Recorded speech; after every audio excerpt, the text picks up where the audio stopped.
Water, water everywhere, and all the boards did shrink.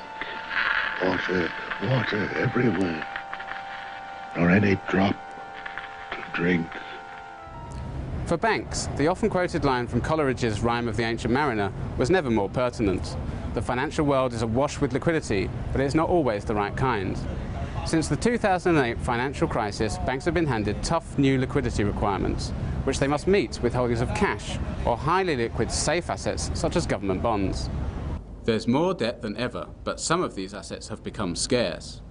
Central banks globally are sucking these up in their tens of billions, while many regulators are insisting that liquidity requirements have to be segregated in each country. This is hard to manage in places that have little government debt. As the impact of the financial crisis has diminished, people have thought about what to do about it. And clearly what we all saw was the truth of the saying that in life banks are global, but in death they're local. So there's been a trend, and that's true globally, from London to Kuala Lumpur to ask for more subsidiarization. And what that means is that you then have to ensure that you have a pool of liquidity within the subsidiary. You can't use your global liquidity to meet the liquidity requirements. Australia is one important banking market without enough government bonds to satisfy all banks' needs. Regulators have had to allow more kinds of debt in different currencies to be used. But even where there are trillions of dollars of government bonds, extremely high demand among everyone from pension funds to central banks means they remain scarce. Banks often end up with vast pools of cash. RBS, for instance, has almost £90 billion sterling in cash, more than 10% of its assets excluding derivatives. Certainly having a large liquidity portfolio in the current circumstances does impose costs on all banks. And where you have subsidiaries, it does make the situation less flexible. Mark Simmons, a senior financial industry advisor at Ernst & Young, says that in spite of this scarcity, banks can meet their liquidity requirements. As the regulators are requiring more liquid capital to be held on the balance sheets, that's not productive capital, as we call it, and that is pushing down the amount of income that can be earned by putting that capital to use.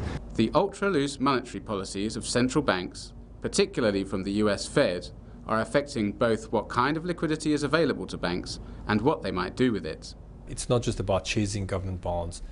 It's about an overall business model, and it's about liquidity management and the way it affects banks. Right? And after 2008, I think the world has changed in a way that we'll never look back. And what's important is to recognize that liquidity risk is what is a more important aspect of liquidity than the yield you can get out of it. Banks are being pushed to make more real loans to real companies, rather than holding pools of government bonds. But Mr. Jacquard believes more of these will remain short-term loans. Loans don't have necessity to be long-term loans as an asset for the banks, but they can be very short-term working capital loans, trade finance loans, 30 to 90 days.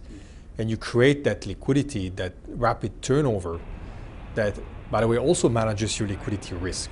We're seeing the financial institutions definitely as a business strategy and really a risk management strategy have gone into shorter dated lending, shorter dated instruments, and we believe this is more a consequence of them wanting to reduce the maturities of the loans that they have, reduce the risk of the portfolios they have. With interest rates so low as they are now, it really doesn't make sense for them to lock in that far out.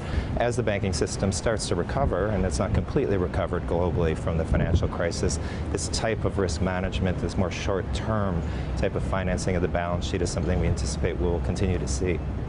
The high demand for safe liquid bonds and large holdings of cash is producing a drag on banks' profits. But at the same time, their focus on shorter-term lending as they get used to the new regime will put more of the risk of liquidity stress back into the real economy.